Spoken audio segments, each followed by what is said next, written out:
Hello, എല്ലാവർക്കും maxima PSC YouTube ചാനലിലേക്ക് ഹൃദ്യമായ സ്വാഗതം. ഓക്കെ, നമ്മൾ ഇന്ന് 15 ഡിസംബർ വളരെ പ്രധാനപ്പെട്ട കറണ്ട് അഫയേഴ്സ് കാര്യങ്ങളാണ് ഡിസ്കസ് ചെയ്യുന്നത്.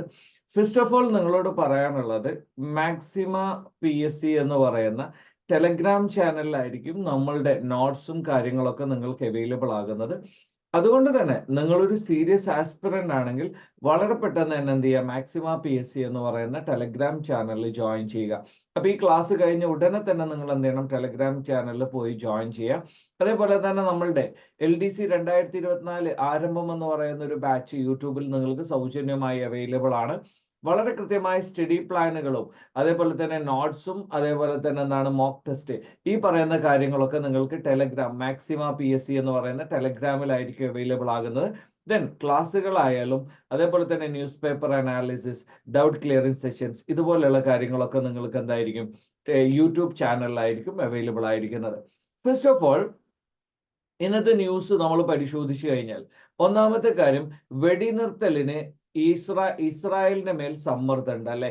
ഓക്കെ, നേരത്തെ അന്റോണിയോ ഗുട്ടറസ് തന്റെ പ്രത്യേക അധികാരം ഉപയോഗിച്ച് യുണൈറ്റഡ് നേഷൻസ് സെക്യൂരിറ്റി കൗൺസിലിന്റെ മീറ്റിംഗ് വിളിച്ചിരുന്നു.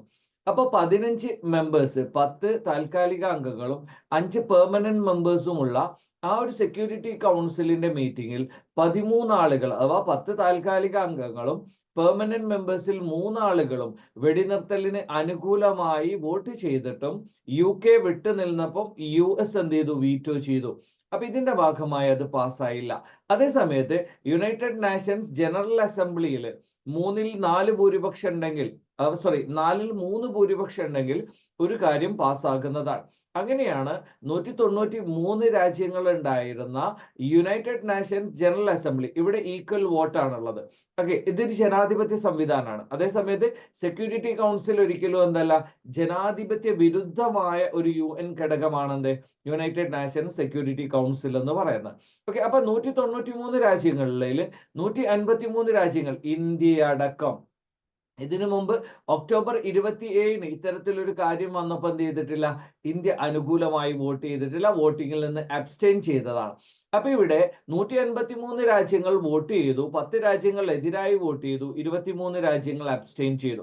അപ്പൊ എന്ത് സംഭവിച്ചു, ഇവിടെ 5-ൽ 4 ഭൂരിപക്ഷം, അഥവാ 4-ൽ 3 ഭൂരിപക്ഷം വേണ്ട സ്ഥലത്ത് 5-ൽ 4 ഭൂരിപക്ഷം, 80% ആളുകളും വെടിനിർത്തലിന് അനുകൂലമായി പ്രഖ്യാപിച്ചതോടുകൂടി എന്ത് ചെയ്തു, ഈ പറയുന്ന പ്രമേയം പാസ്സായി.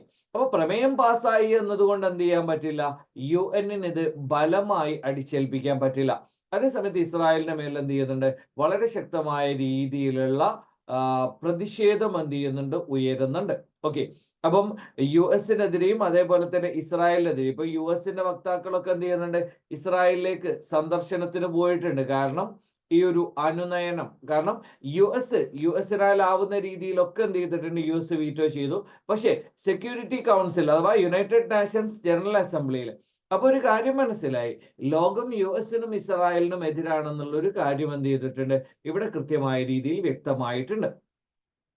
അടുത്തൊരു കാര്യം, തീരപ്രദേശങ്ങളിൽ നിന്ന് വൈദ്യുതി ഉൽപാദനത്തിനായി കാറ്റാടി മിൽ സ്ഥാപിക്കുന്നതിന് സംസ്ഥാന സർക്കാരിൽ നിന്ന് നിർദ്ദേശങ്ങളൊന്നും ലഭിച്ചിട്ടില്ല. ഇപ്പൊ നമ്മൾ റിന്യൂവബിൾ എനർജിയിലേക്ക് മാറുകയാണ് അല്ലെ. റിന്യൂവബിൾ എനർജി എന്ന് പറഞ്ഞാൽ പുനരുൽപാദിപ്പിക്കാൻ പറ്റുന്ന എനർജി, അഥവാ ഫോസിൽ ഫ്യൂവൽസ്. ഇത് ദശലക്ഷക്കണക്കിന് വർഷം ഈ പറയുന്ന അവശിഷ്ടങ്ങൾ, ജന്തു അവശിഷ്ടങ്ങൾ, സസ്യാവശിഷ്ടങ്ങൾ, ഇത് ഫോസിലായിട്ട് വരുന്നതാണല്ലോ ഫോസിൽ ഫ്യൂവല്. ഓക്കെ, അപ്പൊ ഇത് പുനരുൽപാദിപ്പിക്കാൻ പറ്റില്ല. വളരെ പെട്ടെന്ന് നമ്മൾക്ക് ഇത് ഭൂമിയുടെ അടിയിൽ കിടന്ന് ഘട്ടം ഘട്ടമായി രൂപപ്പെട്ടതാണ്. ഇത് പെട്ടെന്ന് നമ്മൾക്ക് പ്രൊഡ്യൂസ് ചെയ്യാൻ പറ്റില്ല. അതേ സമയത്ത് ഇവിടെ വിൻഡ് ആണെങ്കിൽ ഇവിടെ സുലഭമായി ലഭ്യമാണ്, സോളാർ ആണെങ്കിലോ സുലഭമായി ലഭ്യമാണ്. അപ്പൊ ഇതുപോലെയുള്ള റിന്യൂവബിൾ എനർജിയിലേക്ക് നമ്മൾക്ക് മാറാം. അതേപോലെ തന്നെ വേവ്സ്, അതേപോലെ തന്നെ ടൈഡൽ എനർജി, ഇതുപോലെയുള്ള സംഗതികളൊക്കെ നമുക്ക് യൂസ് ചെയ്യാവുന്നതാണ് അല്ലെ. അപ്പൊ ഇതുപോലെ നമ്മൾ ഈ പറയുന്ന COP28 നമ്മൾ പറഞ്ഞത് എന്താണ്, റിന്യൂവബിൾ എനർജി ഏറ്റവും ചുരുങ്ങിയത് ട്രിപ്പിൾ ചെയ്യണം, അതേപോലെ തന്നെ എനർജി എഫിഷ്യൻസി കൂട്ടണം. അപ്പൊ അതിനു വേണ്ടിയുള്ള ഒരു കാര്യമാണ് എന്ത് ചെയ്യുന്നത്, ഈ പറയുന്ന കാറ്റാടി മിൽ. അപ്പൊ അതിനു വേണ്ടിയുള്ള നിർദ്ദേശങ്ങളൊന്നും സംസ്ഥാന സർക്കാരിൽ നിന്ന് ലഭിച്ചിട്ടില്ല എന്നതാണ് എന്ത് ചെയ്യുന്നത്, ഈ പറയുന്ന കേന്ദ്ര സർക്കാരിന്റെ വാദം. അതേപോലെ ഗസയിൽ ശാശ്വത വെടിനിർത്തലിന് സമ്മർദ്ദം ചെലുത്തണമെന്ന് യൂറോപ്യൻ യൂണിയൻ ആവശ്യം ശക്തമാകുന്നു. സ്പെയിൻ, അയർലൻഡ്, ബെൽജിയം, മാൾട്ട ഈ പറയുന്ന രാജ്യങ്ങളാണ് ഈ ആവശ്യവുമായി മുന്നോട്ട് വരുന്നത്. അപ്പൊ ഇവിടെ ഏറ്റവും വലിയൊരു പ്രശ്നം എന്താണെന്ന് ചോദിച്ചാൽ, ഇപ്പൊ ഈ ഗാസയിലെ സ്ഥിതിയെ കുറിച്ച് EU അംഗരാജ്യങ്ങൾ ഒരു സമവായത്തിൽ എത്തണമെന്ന് സ്പാനിഷ് പ്രധാനമന്ത്രി എന്ത് ചെയ്തിട്ടുണ്ട്, ആവശ്യപ്പെടുന്നു.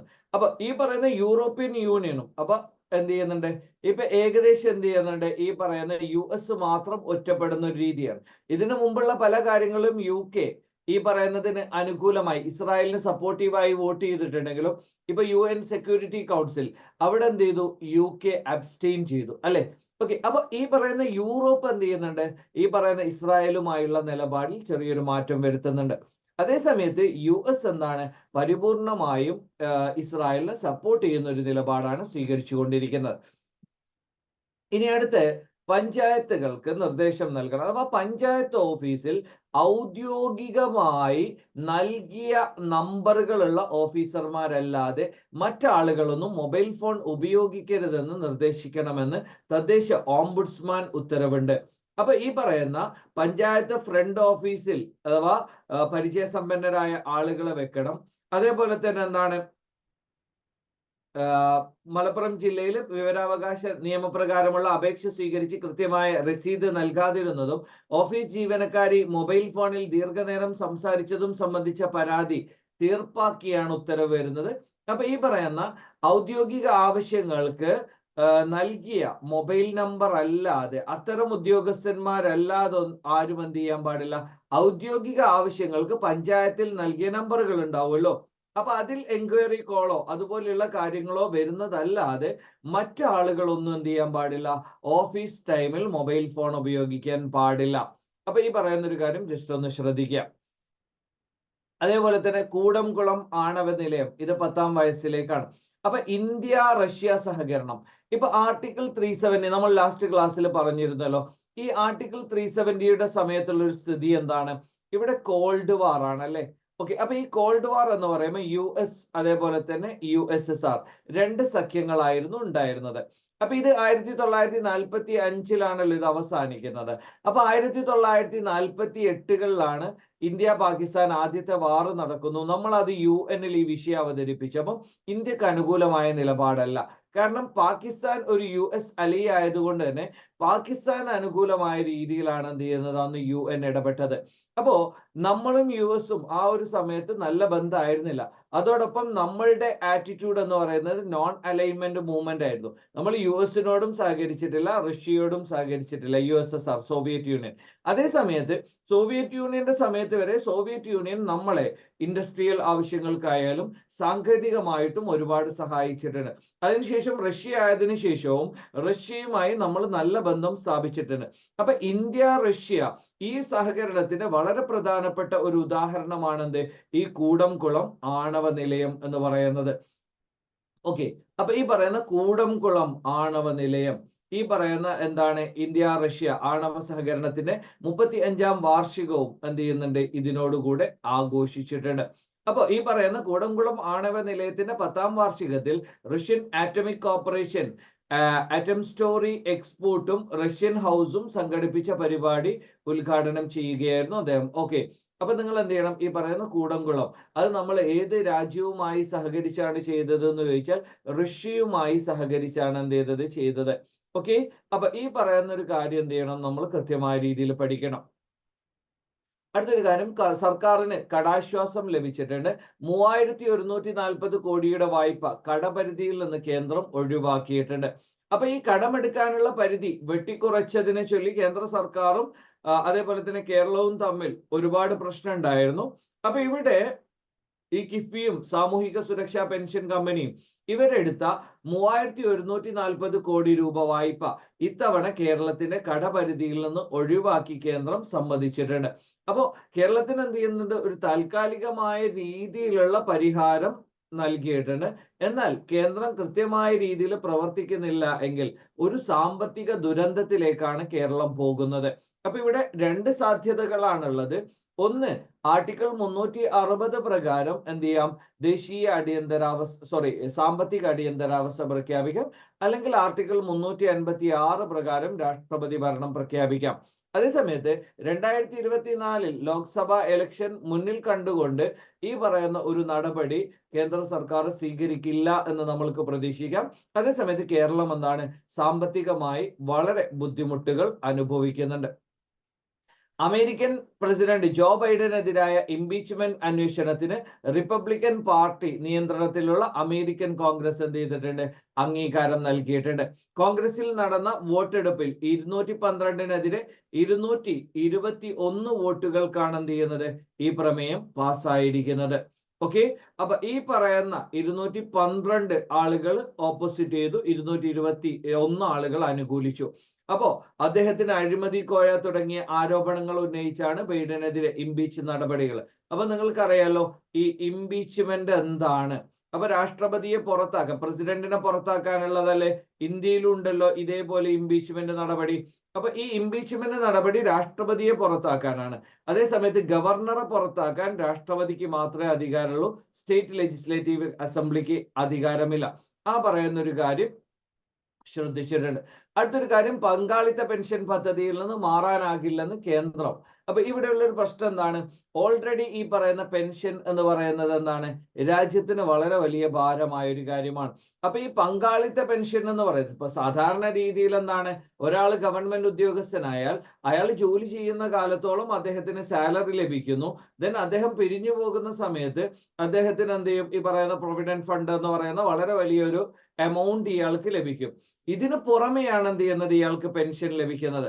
അപ്പൊ പുതിയ പെൻഷൻ എന്ന് പറഞ്ഞാൽ ഇവർക്ക് സാലറി കിട്ടുന്ന സമയത്ത് ഇവർ കോൺട്രിബ്യൂട്ട് ചെയ്യാം. അപ്പൊ ഒരു വിഹിതം ഇവരും കോൺട്രിബ്യൂട്ട് ചെയ്യുക, മറ്റൊരു വിഹിതം സർക്കാരും കോൺട്രിബ്യൂട്ട് ചെയ്യുക. അതാണ് പിന്നീട് പെൻഷനായി ലഭിക്കുന്നത്. അപ്പൊ ഈ പങ്കാളിത്ത പെൻഷൻ പദ്ധതി അതിൽ നിന്ന് ഒരിക്കലും മാറാനാകില്ല എന്ന് കേന്ദ്ര സർക്കാർ അറിയിച്ചിട്ടുണ്ട്. ഇപ്പൊ സംസ്ഥാന സർക്കാർ തന്നെ ഇപ്പോ ഹൈക്കോടതി ചെറിയൊരു പരാമർശം നടത്തിയിട്ടുണ്ട്. ഇനിയുള്ള കാലത്ത് പെൻഷൻ കിട്ടി ജീവിക്കാം എന്നാരും ധരിക്കേണ്ടതില്ല. കാരണം തൊട്ടു മുമ്പത്തെ മാസത്തെ പെൻഷൻ പോലും എന്ത് ചെയ്യുന്നില്ല, ഈ KSRTC പോലെയുള്ള ഉദ്യോഗസ്ഥന്മാർക്ക് ലഭിച്ചിട്ടില്ല.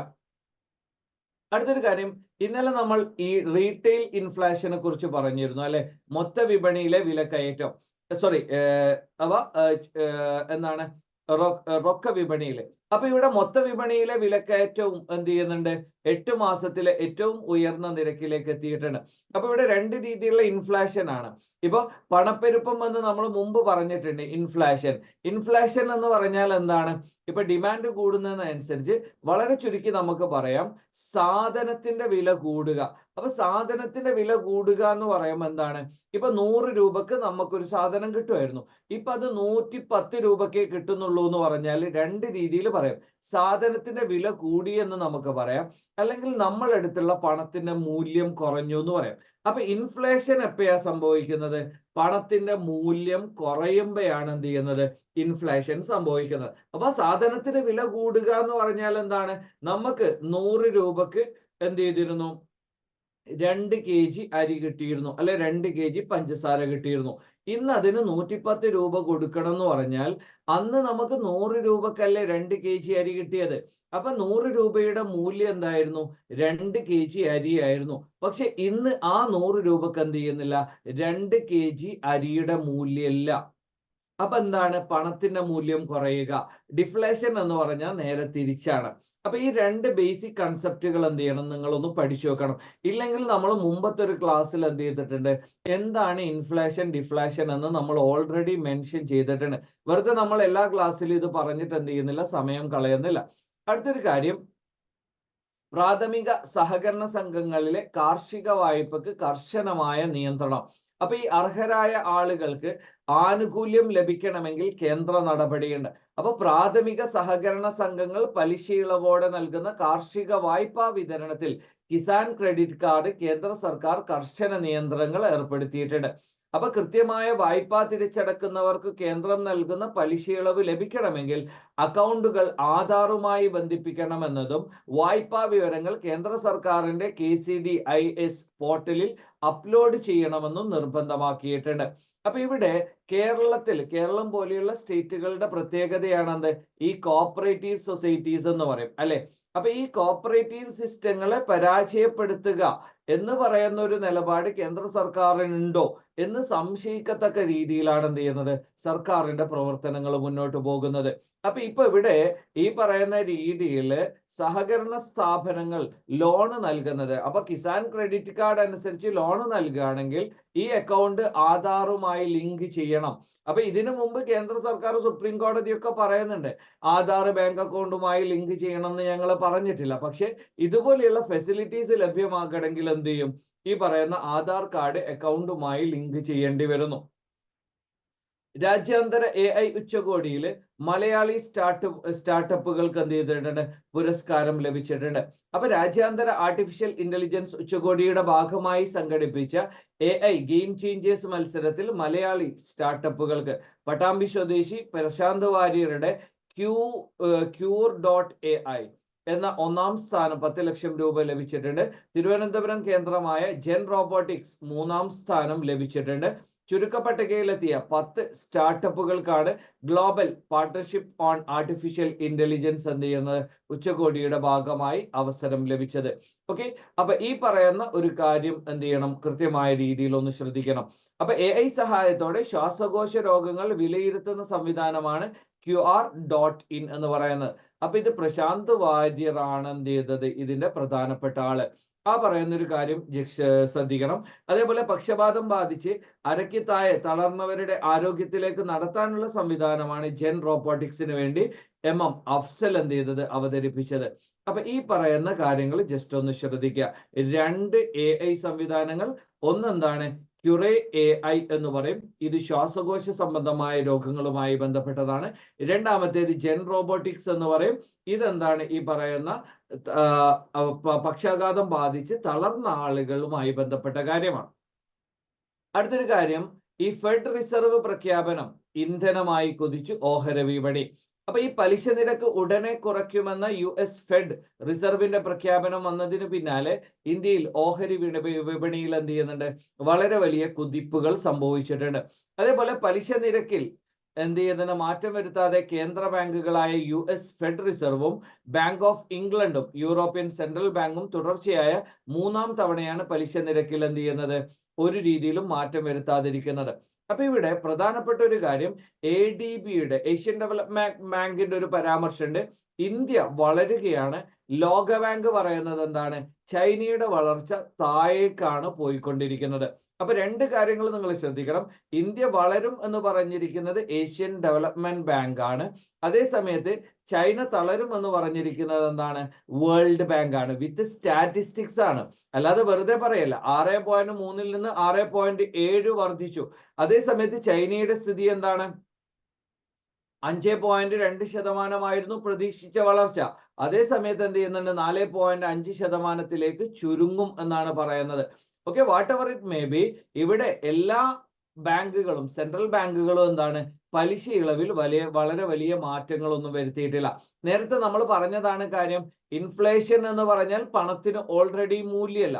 അപ്പോ വളരെ കുറഞ്ഞ ഇൻട്രസ്റ്റ് റേറ്റിൽ ജനങ്ങളിലേക്ക് ഈ പറയുന്ന രീതിയിൽ പണം എത്തിക്കഴിഞ്ഞാൽ എന്ത് ചെയ്യും, അത് ഒരുപാട് സാങ്കേതിക ബുദ്ധിമുട്ടുകൾ ഉണ്ടാക്കും. ആദ്യ ദിനം തന്നെ ഇപ്പം T20 ഇംഗ്ലണ്ടിനോട് പരാജയപ്പെട്ടു. അപ്പൊ ടെസ്റ്റ് ആരംഭിച്ചപ്പോൾ ആദ്യ ദിനം തന്നെ 410 റൺസ് എന്ന് പറയുന്ന റെക്കോർഡ് നേട്ടത്തിലേക്ക് ഇന്ത്യ എത്തിയിട്ടുണ്ട്. അപ്പൊ ആതിഥേയർ 7 വിക്കറ്റ് നഷ്ടത്തിൽ 410 റൺസാണ് എന്ത് ചെയ്തത്, ഇന്നലെ നേടിയത്, അല്ലെങ്കിൽ തൊട്ടു മുമ്പത്തെ ദിവസം നേടിയത്. 8 വർഷത്തിനിടെ വനിതാ ടെസ്റ്റിൽ ഒരു ദിവസം 400-ലധികം റൺസ് നേടുന്നത് ആദ്യമായിട്ടാണ്. 1935-ലാണ് എന്ത് ചെയ്യുന്നത്, ആദ്യമായി ന്യൂസിലൻഡിനെതിരെ ഈ പറയുന്ന ക്രിസ്റ്റ് ചർച്ചിലിന്റെ ലാൻകാസ്റ്റർ എന്ത് ചെയ്യുന്നത്, ന്യൂസിലൻഡിനെതിരെ 431 റൺസ് നേടിയ ഇംഗ്ലണ്ട് വനിതകളുടെ, അത് 1935 ആണ്. അതിനുശേഷം ആദ്യമായിട്ടാണ് ടെസ്റ്റിൽ ആദ്യ ദിനം എന്ത് ചെയ്യുന്നത്, 400 കടക്കുന്നത്. അപ്പൊ ആ ഒരു റെക്കോർഡ് എന്ത് ചെയ്യുന്നുണ്ട്, ഇന്ത്യ നേടിയിട്ടുണ്ട്. അപ്പൊ ഇന്ത്യയുടെ തൊട്ടു മുമ്പത്തെ റെക്കോർഡ് എന്ന് പറയുന്നത് ഒരു ദിനം 379 എന്ന് പറയുന്ന ആസ്ട്രേലിയക്കെതിരെ ഉള്ളതായിരുന്നു. ഇപ്പൊ ഇംഗ്ലണ്ടിനെതിരെ ഇന്ത്യ എന്ത് ചെയ്തിട്ടുണ്ട്, ആദ്യ ദിനം 400-ലധികം റൺസ് എടുത്തിട്ടുണ്ട്. 410 റൺസ് ആണ് എന്ത് ചെയ്തത്, ഇന്ത്യ നേടിയത്. അത് വളരെ വലിയ റെക്കോർഡാണ്. 88 വർഷത്തിനിടെ ടെസ്റ്റിൽ ഒരു ടീം ഒറ്റ ദിവസം, ഇത് വനിതകളുടേതാണ്, 400-ലധികം റൺസ് നേടുന്നത് ആദ്യമായിട്ടാണ്. അടുത്തൊരു കാര്യം, ഇന്ത്യയും അതേപോലെ തന്നെ സൗത്ത് ആഫ്രിക്ക. ഇപ്പൊ ഇന്ത്യയിൽ നമ്മൾ വേൾഡ് കപ്പ് ഫൈനൽ തോറ്റു അല്ലെ, India vs Australia world cup final നവംബറിൽ തോറ്റു. അതിനുശേഷം ഇന്ത്യയും ഓസ്ട്രേലിയയും തമ്മിലുള്ള T20-യിൽ 4-1 എന്ത് ചെയ്തു, ഇന്ത്യ വളരെ ഏകപക്ഷീയമായ ഒരു വിജയം നേടി. അന്ന് സൂര്യകുമാർ യാദവ് ആയിരുന്നു നായകൻ. ഇപ്പോ സൗത്ത് ആഫ്രിക്കയിൽ നമ്മൾ ഇന്ത്യയിലല്ല, സൗത്ത് ആഫ്രിക്കയിൽ പോയിട്ട് സൗത്ത് ആഫ്രിക്ക വേഴ്സസ് ഇന്ത്യ എന്ന് പറയുന്ന ഒരു കളി ഉണ്ടായിരുന്നു. ഫസ്റ്റ് കളി എന്ത് ചെയ്തു, മഴ കാരണം മുടങ്ങി. രണ്ടാമത്തെ കളിയിൽ വളരെ വ്യക്തമായ ഒരു മാർജിനിൽ എന്ത് ചെയ്തു, സൗത്ത് ആഫ്രിക്ക വിജയിച്ചു. ഇപ്പൊ ഇവിടെ ഈ പറയുന്ന ഫൈനൽ കളിയിൽ എന്ത് ചെയ്തു, സൂര്യകുമാർ എന്ന് പറയുന്ന നായകന്റെ സെഞ്ചുറിയുടെ ബലത്തിൽ എന്ത് ചെയ്തു, അതേപോലെ തന്നെ ബർത്ത്ഡേ ബോയ് ആയി കുൽദീപ് യാദവിന്റെ ബോളിംഗ് പെർഫോമൻസിന്റെ കാര്യത്തിൽ ഇന്ത്യ ഏകപക്ഷീയമായ വിജയം എന്ന് തന്നെ പറയണം. 106 റൺസിന്റെ വിജയമാണ്. ഇന്ത്യ 201 റൺസ് എടുത്തപ്പം എന്താണ്, മറുപടി ബാറ്റിങ്ങിന് ഇറങ്ങിയ സൗത്ത് ആഫ്രിക്ക 100 റൺസ് പോലും തികയ്ക്കാതെയാണ് എന്ത് ചെയ്തത്, കളി അവസാനിപ്പിച്ചത്. ഓക്കെ, അപ്പൊ ഈ വളരെ വലിയ വിജയം ഇതോടുകൂടി എന്ത് ചെയ്തു, പരമ്പര 1-1 സമനിലയായിട്ടുണ്ട്. അപ്പൊ ഈ പറയുന്ന ഒരു കാര്യം ജസ്റ്റ് ഒന്ന് ശ്രദ്ധിക്കുക, ഓസ്ട്രേലിയയിലാണ് എന്ന് പറയുന്ന ഒരു കാര്യം ജസ്റ്റ് ഒന്ന് ശ്രദ്ധിക്കുക. അടുത്തൊരു കാര്യം, ഫിഫയുടെ അന്തിമ പട്ടിക വന്നു. അപ്പൊ ഫിഫയുടെ ബെസ്റ്റ് അല്ലെങ്കിൽ ഫിഫ ദി ബെസ്റ്റ് എന്ന് പറയുന്ന പുരസ്കാര പട്ടികയിൽ അർജന്റീന നായകൻ ലയണൽ മെസ്സി ഉണ്ട്, എംബാപ്പെ ഉണ്ട്, അതേപോലെ തന്നെ എന്താണ് നോർവീജിയൻ ഗോളടി യന്ത്രം ഹാലൻഡ് ഉണ്ട്. അപ്പൊ ഈ പറയുന്ന 3 താരങ്ങളാണ് എന്ത് ചെയ്യുന്നത്, ഈ പറയുന്ന പുരുഷന്മാരുടെ പുരസ്കാരത്തിന് വേണ്ടി മത്സരിക്കുന്നത്. അഥവാ ലോകകപ്പ് നേടിയ പാരീസ് താരങ്ങളായ ബോൺ മാറ്റി, അതേപോലെ തന്നെ ജെന്നി ഹെമാസോ, കൊളംബിയയുടെ ലിനന കെയ്സഡോ. അപ്പൊ ഈ പറയുന്ന ആളുകളാണ് വനിതാ പട്ടികയിലുള്ളത്. ജനുവരി 15-നായിരിക്കും പ്രഖ്യാപനം. ഓക്കെ, മെസ്സി, എംബാപ്പെ, ഹാളണ്ട്, ഈ പറയുന്ന 3 ആളുകളാണ് പുരുഷന്മാരുടെ പട്ടികയിൽ നേടിയിരിക്കുന്നത്. അതേപോലെ തന്നെ നമ്മൾ പറഞ്ഞു സ്ത്രീകളുടെ കൂട്ടത്തിൽപ്പെട്ടതും 3 ആളുകളാണ്. അപ്പൊ അവസാന ലിസ്റ്റ് എന്തായിരിക്കും വരുന്നത് എന്ന് നമ്മൾക്ക് കാണാം. ജനുവരി 15-നായിരിക്കും പ്രഖ്യാപനം. അപ്പൊ ഈ പറയുന്ന ഒരു കാര്യം ജസ്റ്റ് ഒന്ന് ശ്രദ്ധിക്കാം. അടുത്തൊരു കാര്യം, അലഹബാദ് ഓൾറെഡി ഇപ്പൊ ഗ്യാൻവാബി മോസ്ക് ഉണ്ടല്ലോ, അപ്പൊ മധുരയുടെ ഷാഹി ഈദ്ഗാഹ് മോസ്ക്. അപ്പൊ ഈ ഒരു മോസ്ക് ഇതിലും എന്ത് ചെയ്യുന്നുണ്ട്, ആർക്കിയോളജിക്കൽ സർവേ ഓഫ് ഇന്ത്യയുടെ സർവേക്ക് എന്ത് ചെയ്തിട്ടുണ്ട്, അലഹബാദ് ഹൈക്കോടതി അനുമതി നൽകിയിട്ടുണ്ട്. ഓക്കെ, അപ്പൊ ഈ പറയുന്ന ഒരു കാര്യം എന്ത് ചെയ്യുക, ജസ്റ്റ് ഒന്ന് ശ്രദ്ധിക്കാം. A local court in Madura 2020 had dismissed the suit filed by the same petition citing bar on admitting case under the places of worship. അപ്പൊ ഈ പറയുന്ന ഒരു ആക്ട് ഒന്ന് ജസ്റ്റ് പഠിച്ചു നോക്കുക. Places of worship special provisions act 1991. Okay, അപ്പൊ ഈ പറയുന്നത് ജസ്റ്റ് ഈ പള്ളിയുടെ പേര് മാത്രം നിങ്ങളൊന്ന് ഓർത്തു വെക്കുക. അതേപോലെ തന്നെ കെജ്രിവാൾ, അതേപോലെ തന്നെ ലഫ്റ്റനന്റ് ഗവർണർ ഡൽഹിയിൽ എന്ത് ചെയ്തിട്ടുണ്ട്, 500 പുതിയ ഇലക്ട്രിക് ബസ്സുകൾ. കാരണം ഇപ്പം മൊത്തത്തിൽ ആയിട്ടുണ്ട് 1300 ആയിട്ടുണ്ട്. 2025 ആകുമ്പോഴേക്കും ഏകദേശം 8000 ഇലക്ട്രിക് ബസ്സുകൾ വേണം. അപ്പൊ 10,000 സ്ട്രെങ്ത്, അതിൽ 80% 2025 ആകുമ്പോഴേക്കും വേണം. ഇവിടെ പ്രശ്നം എന്താണെന്ന് ചോദിച്ചാൽ, നാഷണൽ ക്യാപിറ്റൽ റീജിയൻ എന്ന് പറയുന്നത് ഈ വിന്റർ സീസൺ ആകുമ്പോൾ വളരെ വലിയ രീതിയിലുള്ള പൊല്യൂഷൻ നേരിടുന്നത്. അഥവാ വിന്റർ സീസണിൽ മാത്രമല്ല, എല്ലാ സമയത്തും ഉള്ളതാണ്. വിന്റർ സീസണിലാണ് പ്രശ്നം രൂക്ഷമാകുന്നത് എന്ന് മാത്രം. അപ്പൊ ഇതിന് നമ്മൾ ഈ പറയുന്ന സ്റ്റെബിൾ ബേണിംഗ് പോലെയുള്ള കാര്യങ്ങൾ മാത്രമല്ല പ്രശ്നമാകുന്നത്, പകരം എന്തുണ്ട്, അതിനോട് കൂടെ തന്നെ ഈ പറയുന്ന വെഹിക്കുലാർ പൊല്യൂഷൻ ഇതുപോലെയുള്ള കാര്യങ്ങൾ കൂടി എന്ത് ചെയ്യുന്നുണ്ട്, പ്രതിസന്ധിയാകുന്നുണ്ട്. അപ്പൊ ഈ വെഹിക്കുലാർ പോപ്പുലേഷൻ ഏറ്റവും പ്രധാനപ്പെട്ട കാര്യം എന്താണ്, പബ്ലിക് ട്രാൻസ്പോർട്ട് അല്ലേ. നമ്മളിവിടെ KSRTC ബസ്സുകൾ പോകുമ്പോൾ അതിൽ നിന്ന് വരുന്ന പുകയൊക്കെ ഒന്ന് ആലോചിച്ചാൽ മതി. ഏറ്റവും കൂടുതൽ എന്ത് ചെയ്യും, മെയിൻ്റനൻസ് കുറവുള്ളത് പബ്ലിക് ട്രാൻസ്പോർട്ട് ബസ്സുകളായിരിക്കും അല്ലെ, കാരണം അത് ഗവൺമെന്റിന്റെ ഡ്യൂട്ടി അല്ലേ. ഓക്കെ, അപ്പൊ ഈ പറയുന്ന പൊല്യൂഷൻ കുറക്കാൻ വേണ്ടിയിട്ടാണ് ഈ പബ്ലിക് ട്രാൻസ്പോർട്ട് എന്ത് ചെയ്യുന്നത്, ഇലക്ട്രിക് ബസ്സിലേക്ക് മാറ്റുന്നത്. ആ ഒരു കാര്യം ജസ്റ്റ് ഒന്ന് ശ്രദ്ധിക്കാം. അതേപോലെ തന്നെ വുമൺ സേഫ്റ്റിക്ക് വേണ്ടി എന്ത് ചെയ്യുന്നുണ്ട്, ഈ പറയുന്ന CCTV ക്യാമറാസും എന്ത് ചെയ്യുന്നുണ്ട്, ഓരോ ബസ്സിലും സ്ഥാപിച്ചിട്ടുണ്ട്. അടുത്തൊരു കാര്യം, ഈ പറയുന്ന CBI മാനുവൽ ഇപ്പം എന്താണ് ഈ ഇലക്ട്രിക് അല്ലെങ്കിൽ എന്താണ് ഇലക്ട്രോണിക് ഡിവൈസസ് ഇത് സീസ് ചെയ്യുന്നതിന് എന്തില്ല, കൃത്യമായ ഒരു മാർഗരേഖയില്ല. ഇപ്പൊ NIA ആയാലും അതേപോലെ തന്നെ ED ഇതുപോലുള്ള സംവിധാനങ്ങളൊക്കെ എന്ത് ചെയ്യുന്നുണ്ട്, ഇപ്പൊ ന്യൂസ് ക്ലിക്ക് ന്യൂസുമായി ബന്ധപ്പെട്ടാണ് ഈ പറയുന്ന പ്രശ്നം വന്നിരിക്കുന്നത് പ്രധാനമായും, അല്ലെ? കാരണം ഇതെന്താണ്, ഇവരുടെ ഇപ്പം നമ്മള് ഈ പറയുന്ന രീതിയിൽ ജേർണലിസ്റ്റുകൾ പറഞ്ഞാൽ ഈ ഡിവൈസസ് ഇവരുടെ ലിവ്ലിഹുഡിന്റെ ഭാഗമാണ്, അല്ലെ? അപ്പൊ ഡീസന്റ് ലിവ്ലിഹുഡ് ഉണ്ടാവുക എന്ന് പറയുന്നത് ഫണ്ടമെന്റൽ റൈറ്റ് ആണ്. അപ്പൊ ഏകപക്ഷീയമായ രീതിയിൽ സർക്കാർ ഇത്തരം ആളുകൾക്കെതിരെ അന്വേഷണം നടത്തുകയും അവരുടെ ഡിവൈസസ് പിടിച്ചെടുക്കുകയും ചെയ്യുമ്പോൾ എന്ത് ചെയ്യുന്നുണ്ട്, ഇവിടെ വളരെ വലിയ രീതിയിലുള്ള ഫണ്ടമെന്റൽ റൈറ്റ്സിന്റെ വയലേഷൻ ഉണ്ടാവും. അതേപോലെ തന്നെ ഇവർക്ക് ന്യൂസ് എത്തിച്ചു കൊടുക്കുന്ന സോഴ്സുകൾ ഇത് ഏതാണെന്ന് ഐഡന്റിഫൈ ചെയ്താൽ അവരെ ടാർഗറ്റ് ചെയ്യാൻ ഗവൺമെന്റിന് സാധിക്കും, അല്ലെ? ഓക്കെ, അപ്പൊ നേരത്തെയും നമ്മൾ പറഞ്ഞിട്ടുണ്ട് ഈ പറയുന്ന മീൻസ് എന്താണ് ഇലക്ട്രൽ ബോണ്ട്. അപ്പൊ ഇലക്ട്രൽ ബോണ്ടുകൾ എന്ന് പറയുമ്പോൾ കേന്ദ്ര സർക്കാരിനാണ്, ഇപ്പം ഭരിക്കുന്ന പാർട്ടിക്കാണ് 5000 കോടിയിലധികം എന്ത് ചെയ്യുന്നത്, രേഖാമൂലം ലഭിക്കുന്നത്. ഇനി രേഖാമൂലമല്ലാതെ പാർട്ടികൾക്ക് എത്ര ഫണ്ടിങ് ഉണ്ട് അത് നമുക്ക് പറയാൻ പറ്റില്ല. അതേ സമയത്ത് 5000 കോടിയിലധികം BJPക്ക് ലഭിക്കുമ്പം ഇവിടെയുള്ള ദ വെരി നെക്സ്റ്റ് ഓപ്പോസിഷൻ പാർട്ടിയായ കോൺഗ്രസിന് 1000 കോടിയിൽ താഴെയാണ്. അപ്പൊ ഇവിടെയും വരുന്ന ഒരു ആശങ്ക എന്താണ്, കേന്ദ്ര സർക്കാരിന് ആരാണോ പ്രതിപക്ഷ പാർട്ടികളെ ഫണ്ട് ചെയ്യുന്നത് അവരെ ടാർഗറ്റ് ചെയ്യാനും ആ ഡീറ്റെയിൽസ് കിട്ടാനുള്ള സാധ്യതയുണ്ട്. അതോടൊപ്പം ഇത്തരം ന്യൂസ് ഏജൻസികൾക്ക് അവരുടെ ന്യൂസ് സോഴ്സ് എന്താണ് എന്ന് ഇവരുടെ ഡിവൈസ് അത് മോണിറ്റർ ചെയ്താൽ മനസ്സിലാവുമല്ലോ. അങ്ങനെ മനസ്സിലായി കഴിഞ്ഞാൽ അവർ ടാർഗറ്റ് ചെയ്യപ്പെടാനും അവരുടെയും ഈ ജേർണലിസ്റ്റുകളുടെയും ലിവ്ലിഹുഡ് അതിലൂടെ അവരുടെ ഫണ്ടമെന്റൽ റൈറ്റ് വയലേറ്റ് ചെയ്യാനുള്ള പോസിബിലിറ്റി ഉണ്ട്. അടുത്തത് ഇ സിഗരറ്റുമായി ബന്ധപ്പെട്ടതാണ്. അപ്പൊ നോർമൽ സിഗരറ്റ് ഒഴിവാക്കാൻ വേണ്ടിയിട്ടാണ് ഈ സിഗരറ്റുകൾ കൺസ്യൂം ചെയ്യുക എന്ന് പറയുന്നത്, അല്ലെ? ഓക്കെ, അതൊരു എഫക്റ്റീവ് ആയ കാര്യമല്ല. അതും വളരെ വലിയ രീതിയിൽ എന്ത് ചെയ്യുന്നുണ്ട്, ഈ പറയുന്ന ആരോഗ്യ പ്രശ്നങ്ങൾ ഉണ്ടാക്കുന്നുണ്ട് എന്ന് ആരാണ് പറഞ്ഞിരിക്കുന്നത്? WHO ആണ്. അപ്പൊ കൂടുതൽ ഡീറ്റെയിൽസിലേക്കൊന്നും നിങ്ങൾ പോകേണ്ട, ഈ പറയുന്ന ബേസിക് ഫാക്ട് നിങ്ങളൊന്ന് പഠിച്ചു വെക്കുക.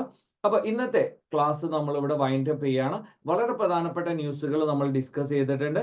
അപ്പോൾ നിങ്ങൾക്ക് ഈ പറയുന്നതിന്റെ ഡീറ്റെയിൽസും കാര്യങ്ങളും അതേപോലെ തന്നെ MCQ അതേപോലെ തന്നെ കറണ്ട് അഫയേഴ്സ് റിലേറ്റഡ് ആയിട്ടുള്ള കാര്യങ്ങളൊക്കെ നിങ്ങൾക്ക് ലഭ്യമാകുന്നത് മാക്സിമ PSC എന്ന് പറയുന്ന ടെലഗ്രാം ചാനലിലായിരിക്കും. നിങ്ങൾ ഇതുവരെ ജോയിൻ ചെയ്തിട്ടില്ല എങ്കിൽ ക്ലാസ് കഴിഞ്ഞ ഉടനെ തന്നെ പോയിട്ട് എന്ത് ചെയ്യുക, അതിൽ ജോയിൻ ചെയ്യുക. ഒരുപാട് നിങ്ങളൊരു സീരിയസ് ആസ്പിറന്റ് ആണെങ്കിൽ നിങ്ങൾ ഒരിക്കലും മിസ്സാക്കാൻ പാടില്ലാത്ത പല പ്രധാനപ്പെട്ട ഡീറ്റെയിൽസും നിങ്ങൾക്ക് എന്ത് ചെയ്യും, ആ ടെലഗ്രാം ചാനലിലൂടെ നിങ്ങൾക്ക് ലഭ്യമാകും. Thank you all.